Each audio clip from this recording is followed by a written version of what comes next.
¿Puede el océano borrar 100 barcos de la faz de la Tierra en una sola noche? No hablamos de una tormenta común ni de un accidente aislado. Aquella madrugada, el mar se convirtió en un monstruo vivo. No hubo tiempo de enviar una llamada de auxilio ni de virar el timón. Los radares solo captaron un muro de agua avanzando como si la gravedad hubiera enloquecido. En cuestión de minutos, los barcos desaparecieron, sin dejar un solo rastro. Imagínate estar en cubierta, viendo cómo el horizonte se dobla como una pared líquida de más de 25 metros de altura. Algunos capitanes describieron que el viento sonaba como si el aire se rompiera, y que el agua no caía, sino que golpeaba con el peso de un edificio entero. ¿Cómo puede el mar crear algo tan brutal? Las olas monstruo nacen cuando varias corrientes, presiones atmosféricas y vientos se alinean en el punto perfecto. Es como si la naturaleza fabricara un martillo gigante capaz de destrozar acero en segundos. Hay historias que hielan la sangre. Un buque atunero que navegaba cerca logró sobrevivir porque quedó justo en el ángulo muerto de la ola. El capitán jura que vio 3 barcos a su lado ser tragados como si nunca hubieran existido. Otro radar, a 80 millas, registró picos de altura imposibles, tan altos que los técnicos pensaron que era un fallo del sistema. Y sin embargo, cuando las señales se apagaron, ya no quedaba nada ni nadie. El mar no gritó ni avisó. Fue silencio puro. Una flota entera borrada como si alguien hubiera arrancado esa página de la historia. ¿Qué harías si ves una ola tan alta que tapa el cielo? ¿Aceleras? ¿Giras? ¿O aceptas que el océano manda y que, cuando decide, no hay barco ni tecnología capaz de salvarte? Para entender por qué esa noche el mar levantó olas de más de 30 metros, primero hay que meterse en la piel de los pescadores que estaban allí. Imagina estar en cubierta a las 3 de la mañana, con el motor rugiendo, el viento helado cortándote la cara y el radar marcando un mar aparentemente normal. Para ellos, una ola de 5 o 6 metros es rutina, es el pan de cada día. Pero lo que apareció esa noche no era una ola, era una pared líquida que nadie vio venir. Las olas monstruo no avisan porque nacen de golpe, son como emboscadas del océano. A veces, 2 o 3 corrientes chocan en el ángulo perfecto y el agua se levanta como si hubiera una fuerza invisible tirando de ella. Los pescadores lo llaman la ola negra, porque lo primero que ves no es espuma, es una sombra tapando el horizonte. En medio del cansancio, con las manos agrietadas de tanto arrastrar redes y la mente fija en llenar la bodega, no hay tiempo de pensar en ciencia. Solo escuchas un rugido profundo, como si el mar exhalara. Un viejo marinero de Islandia contó que en una ocasión sintió como el barco subió tan rápido que los motores quedaron en el aire. Fue como despegar, decía. Lo curioso es que sobrevivió porque su barco cayó justo en la cavidad que la misma ola creó detrás. Otros no tuvieron esa suerte. Muchos capitanes aseguran que, antes de desaparecer, los barcos apenas tuvieron segundos para intentar girar la proa hacia la masa de agua. Porque si la ola te golpea de lado, el casco se parte como una nuez. Y lo más inquietante es que ni los satélites ni los radares de última generación logran anticiparlas. Es como si el mar quisiera recordarle a cada pescador que, por más acero y tecnología que lleves, al final eres solo un punto diminuto en medio de un gigante que decide cuándo te deja volver a casa. Los pocos que sobrevivieron dicen que esa noche no parecía real. Muchos llevaban más de 20 años en alta mar y ninguno había visto algo así. Eran pescadores curtidos, acostumbrados a pelear contra el viento y el frío, hombres que podían distinguir el sonido de cada ola en la oscuridad. Pero esa vez, lo que escucharon fue distinto. No era viento, no era mar. Era un rugido profundo que hacía vibrar el metal del casco como si algo gigantesco se acercara desde abajo. Cuando la ola apareció, no hubo tiempo de pensar en nada. Algunos cuentan que lo primero que sintieron fue la cubierta inclinándose bajo sus pies, como si el barco se hubiera transformado en una escalera empinada. Uno de los marineros de un arrastrero islandés jura que vio como las luces de un barco vecino desaparecían tras un muro negro que se levantó de golpe frente a ellos. Intentaron virar, pero la ola cayó con tanta fuerza que arrancó las barandillas de acero como si fueran de plástico. La sensación, según él, era la de estar dentro de un ascensor cayendo al vacío. Y mientras todo eso pasaba, había otro enemigo silencioso, la oscuridad. Los pescadores suelen trabajar en noches sin luna, porque es cuando los peces suben a la superficie. Eso significa que cuando la ola golpeó, no había horizonte ni cielo que les avisara. Solo sombras y el sonido ensordecedor del agua rompiendo contra el casco. Muchos ni siquiera supieron si estaban subiendo o cayendo, solo que el barco se retorcía como si fuera de papel. Un marinero español que logró volver con vida dijo que cuando la ola pasó, lo único que se escuchaba era el propio corazón golpeando dentro del pecho. El día a día de estos hombres y mujeres no deja margen para el miedo. Viven en un equilibrio constante entre el cansancio, el frío y la necesidad de llevar comida a sus casas. Por eso, cuando todo empezó, siguieron trabajando. Tiraron redes, ajustaron motores, confiaron en la rutina que tantas veces los había salvado. Pero contra una ola de 30 metros no hay rutina que valga. Uno de los capitanes que sobrevivió lo resumió en una frase: esa noche el mar nos recordó que no trabajamos en él, trabajamos para él. Y cada pescador que sale hoy a alta mar lo sabe. Si el océano quiere, en segundos puede borrar toda una vida de experiencia y tragarse cualquier barco, por grande que sea. Hay zonas del océano donde los pescadores saben que cada viaje es una moneda lanzada al aire. No porque el mar esté siempre embravecido, sino porque parece esconder algo que ni la ciencia termina de explicar. En mapas antiguos ya se hablaba de pasillos de agua viva, lugares donde barcos enteros desaparecían dejando solo ecos en el radar. Curiosamente, muchos de los 100 barcos perdidos aquella noche estaban trabajando justo en una de esas rutas. Para los marineros no era un misterio. Es donde pescado abunda, y donde hay comida, siempre hay riesgo. El día a día de los que entran en esas aguas es una lucha constante entre el instinto y la experiencia. Los capitanes ajustan el rumbo milimétricamente porque saben que allí, una corriente equivocada puede empujarte a la boca de una bestia invisible. Los marineros aprenden a leer el mar como quien lee un libro abierto. Una ola rara, un silencio repentino en el viento, todo es señal de que algo puede estar a punto de cambiar. Esa noche, sin embargo, el mar no dio señales. Los que sobrevivieron recuerdan que todo estaba en calma minutos antes del desastre, un silencio tan denso que hasta el motor parecía apagarse. Cuando las olas monstruo aparecieron, la geografía del océano se transformó en segundos.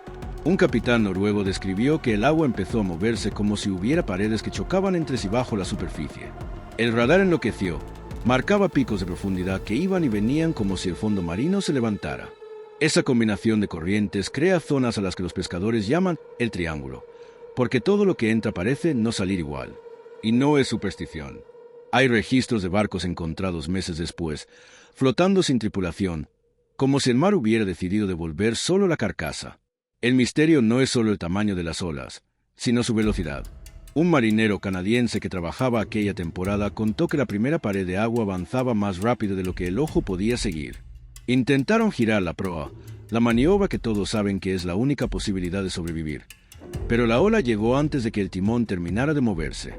Lo último que escuchó fue el sonido de las redes de pesca arrancándose como papel mojado. Días después, los pocos que regresaron decían lo mismo. No fue solo una ola, fue como si todo el mar hubiera decidido levantarse y tragarse todo lo que flotaba. Y aún así, semanas después, otros barcos volvieron a entrar en esa zona. ¿Por qué? Porque ese es el trabajo. Porque la pesca en alta mar no entiende de fantasmas ni de triángulos malditos. Los marineros viven con la certeza de que cada red lanzada puede ser la última. Y sin embargo, vuelven. Quizá porque cada vez que el océano se calma, parece imposible que esa bestia líquida que destruyó 100 barcos siga ahí, agazapada bajo la superficie, esperando el momento exacto para recordarle a todos quién manda en esas aguas. Hay una pregunta que todos se hicieron después de aquella noche. ¿Puede una ola, por sí sola, hundir una flota entera?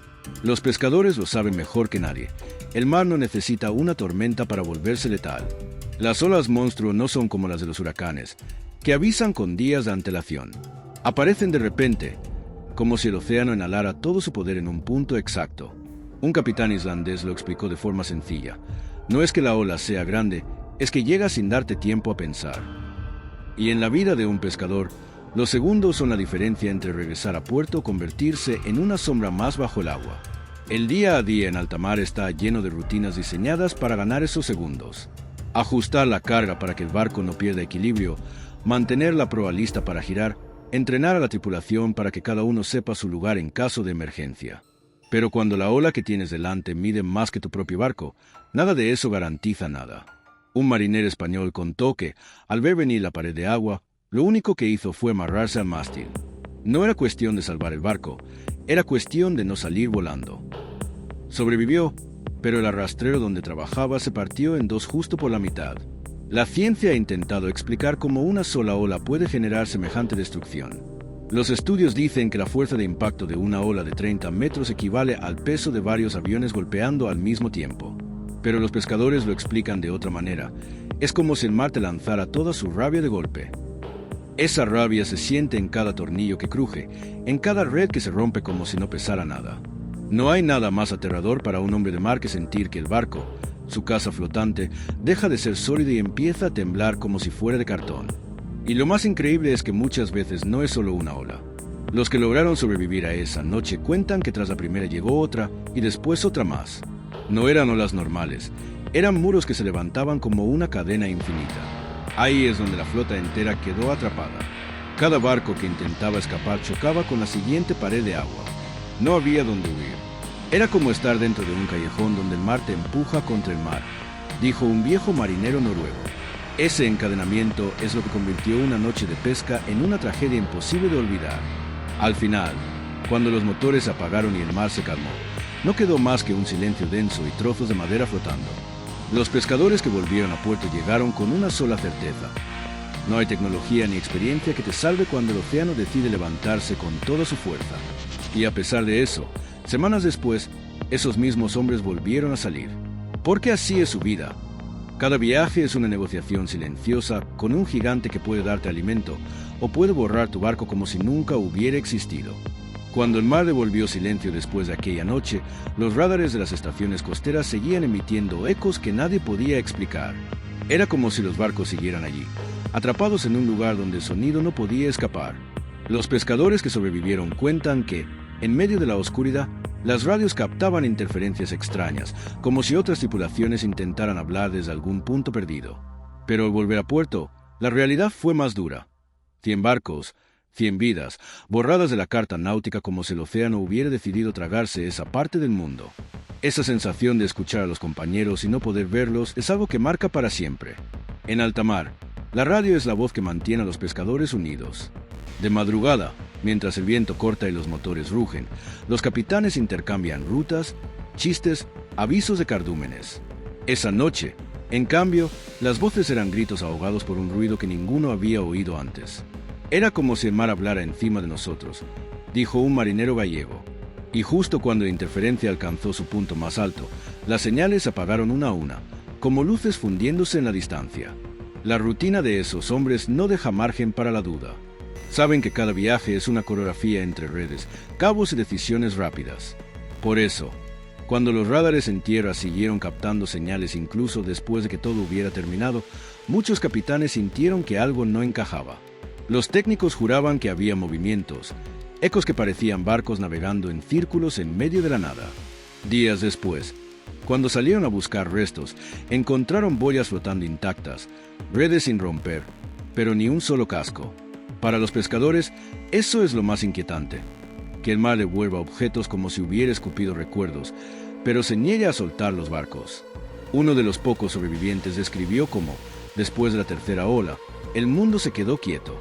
No había viento ni espuma, solo un mar plano que parecía de cristal. Era como si nada hubiera pasado, como si el océano hubiera cerrado la puerta detrás de nosotros. Los que viven de la pesca saben que esa calma no es un alivio, es una advertencia.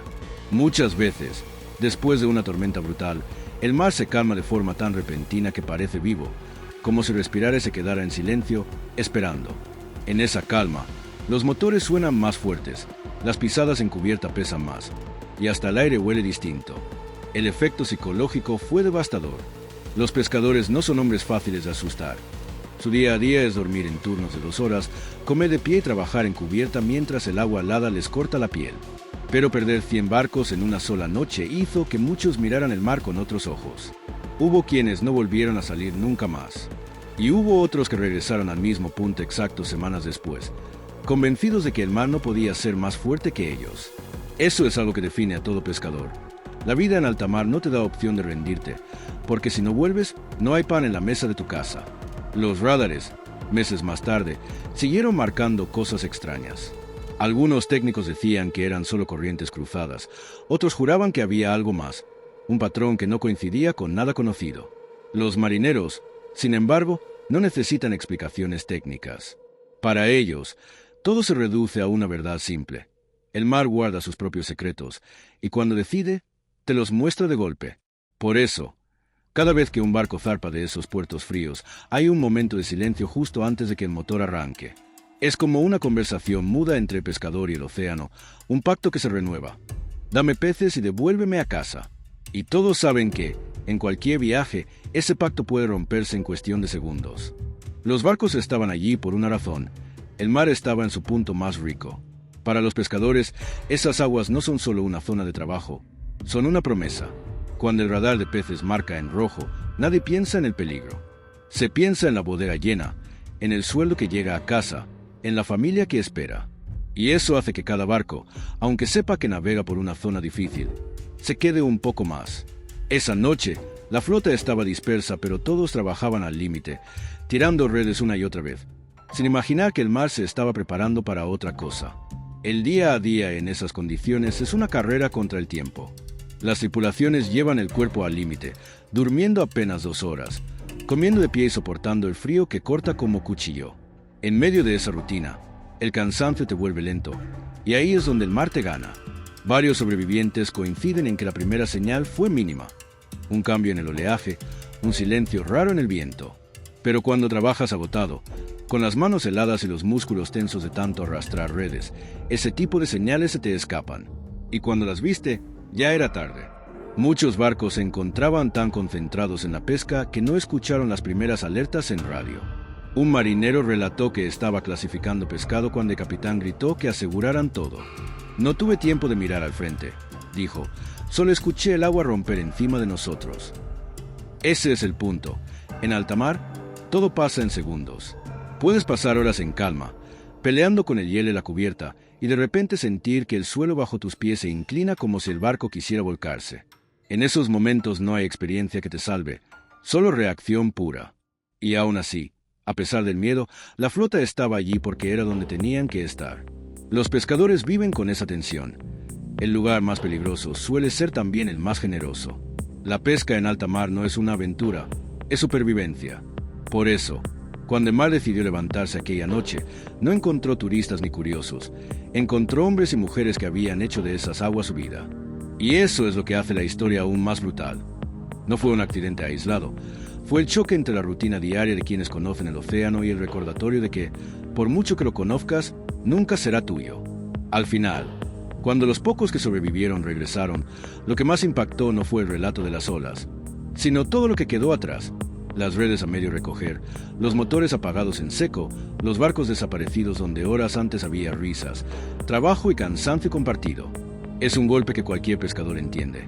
En alta mar, el mar te da, el mar te quita, y todo puede cambiar en un parpadeo. Cuando las primeras patrullas marítimas encontraron los restos, lo que más llamó la atención no fue la destrucción, sino la ausencia de vida. Los cascos que lograron localizar estaban casi intactos, flotando como fantasmas en un mar helado. No había señales de lucha ni de fuego, tampoco cuerpos ni chalecos salvavidas usados. Para los pescadores, ese detalle es escalofriante. Un barco dañado habla de un accidente, pero un barco vacío parece contar otra historia. La del mar reclamando a la tripulación completa sin dejar huella. Esa imagen golpea fuerte a cualquiera que haya pasado noches enteras en cubierta. Los pescadores saben que un barco no es solo acero o madera, es una extensión de la tripulación. Cada cabo tiene las manos de alguien. Cada red tiene el sudor de la jornada. Ver uno de esos barcos flotando en silencio es como ver la sombra de todo un equipo que ya no está. Un marinero islandés que participó en las búsquedas contó que lo que más lo estremeció fue encontrar tazas de café aún tibias en la cocina de un arrastrero. Era como si hubieran desaparecido en medio de una conversación, dijo. El día a día de estos hombres está lleno de rutinas que parecen pequeñas pero significan todo. Asegurar las redes antes de dormir, revisar los cabos cada hora, mantener los motores encendidos por si hay que maniobrar de golpe. Por eso, cuando encontraron barcos con todo en orden, sin señales de pánico ni de fuga apresurada, muchos se quedaron sin palabras. Era como si la ola hubiera llegado tan rápido que ni siquiera hubo un segundo para reaccionar. Ni un grito, ni una orden, solo el silencio cortado de golpe por toneladas de agua cayendo encima. Los pescadores que sobrevivieron dicen que esa es la peor parte. No el ruido brutal de la ola, sino el vacío después. Un barco sin tripulación es un espejo que te recuerda lo frágil que eres en el océano. Da igual cuántos años lleves en alta mar, cuántas tormentas hayas vencido o cuánto confíes en tu barco. Cuando ves un casco flotando sin vida, entiendes que el mar no negocia con experiencia ni con valentía.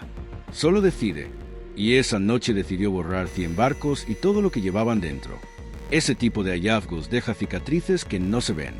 Muchos marineros que participaron en los rescates volvieron al trabajo semanas después, porque la pesca no espera. Pero cada vez que pasaban por la zona, bajaban el tono de voz como si el propio océano los estuviera escuchando. El día a día siguió igual: redes, frío, turnos de madrugada, pero con una certeza que ninguno olvidó. El mar puede devolverte tu barco, intacto, brillante bajo el sol de la mañana, y aún así dejar claro que la tripulación pertenece ahora a otro lugar, uno que ningún radar puede alcanzar. El mar no atacó de golpe, lo hizo en cadena. La primera ola levantó los barcos como si fueran juguetes, pero no fue la única. Los pescadores que sobrevivieron cuentan que después vino otra, y otra más, cada una más grande que la anterior. Era como estar dentro de un corredor líquido que no tenía salida. En alta mar, los marineros saben que la primera reacción ante una ola gigante es girar la proa hacia ella. Es un reflejo aprendido con años de vida encubierta. Pero esa noche no hubo tiempo. Cada vez que un barco lograba colocarse frente a una pared de agua, otra aparecía detrás. Esa sensación de no tener escape es algo que ningún pescador olvida. Un marinero noruego describió que era como si el mar hubiera cerrado todas las puertas. Intentaban avanzar, pero cada ola los empujaba hacia atrás. Los motores rugían al máximo, los hombres amarraban todo lo que podían, pero la cubierta se llenaba de agua tan rápido que no había manos suficientes para achicar. En esas condiciones, la rutina diaria desaparece. No hay turnos, no hay órdenes claras, solo puro instinto de sobrevivir. Y ahí es donde el trabajo en equipo marca la diferencia. Muchos de los que regresaron con vida lo hicieron porque cada uno sabía exactamente qué hacer sin necesidad de palabras. El encadenamiento de olas también dejó algo claro. El mar no necesita romper un barco para vencerlo. Basta con golpearlo una y otra vez hasta que pierde equilibrio. Varios capitanes relataron que sintieron como el casco vibraba bajo sus pies, no por un impacto, sino por la presión constante de toneladas de agua entrando desde todos lados. Los pescadores están acostumbrados a luchar contra la corriente, pero esa noche el agua no tiraba de ellos hacia un lado, tiraba hacia abajo. Era como si todo quisiera hundirse al mismo tiempo, dijo un tripulante de un arrastrero español. Y mientras todo eso pasaba, la tripulación seguía trabajando como en cualquier jornada, amarrando redes, asegurando cabos, intentando salvar el equipo porque saben que perderlo es perder la temporada entera. Esa es la diferencia entre la pesca y cualquier otro oficio. Incluso cuando el mar está rugiendo, tu mente sigue pensando en la bodega, en lo que llevas a puerto, en que cada pieza de ese barco es el pan de tu familia. Pero esa noche, ni los cabos ni las redes importaban. Lo único que importaba era mantenerse de pie mientras el océano los atacaba como una bestia que no dejaba de golpear. Cuando la última ola se tragó el horizonte, muchos creyeron que no saldrían. Y entonces llegó algo aún más aterrador: el silencio. No el de la calma normal después de una tormenta, sino uno pesado, casi irreal. Los motores apagados, las radios muertas y el mar plano como si nada hubiera pasado. Los pescadores que sobrevivieron dicen que en ese momento entendieron algo que nadie olvida. El océano no necesita destruir de un solo golpe. Puede desgastarte, ola tras ola, hasta que no quede fuerza ni voz. Y esa es la parte que más miedo da. Porque cada vez que hoy ven una ola levantarse en la distancia, todos recuerdan aquella noche en la que el mar decidió cerrar todas las salidas y tragarse 100 barcos en cadena. Esa noche demostró que ni la tecnología más avanzada puede contra el mar. Los barcos tenían radares de última generación, sistemas de estabilización, comunicación satelital, y aún así desaparecieron como si fueran simples cascarones de madera. Los pescadores entendieron que, frente a una ola monstruo, no hay acero ni máquinas que valgan, solo instinto y la tripulación que tienes a tu lado. Los que sobrevivieron cuentan que todo pasó en segundos. Las alarmas no sonaron, los motores se apagaron y el océano se tragó 100 barcos sin dejar rastro. En los puertos, las familias comprendieron que la pesca sigue siendo una batalla diaria contra algo inmenso que no obedece reglas. Y sin embargo, días después, otros barcos volvieron a zarpar. Porque esa es la vida del pescador. No puedes parar, aunque sepas que el mar siempre tiene la última palabra. Si esta historia te ha impactado, suscríbete al canal, dale like y cuéntame en los comentarios. ¿Qué harías tú si una ola de 30 metros se levantara frente a tu barco?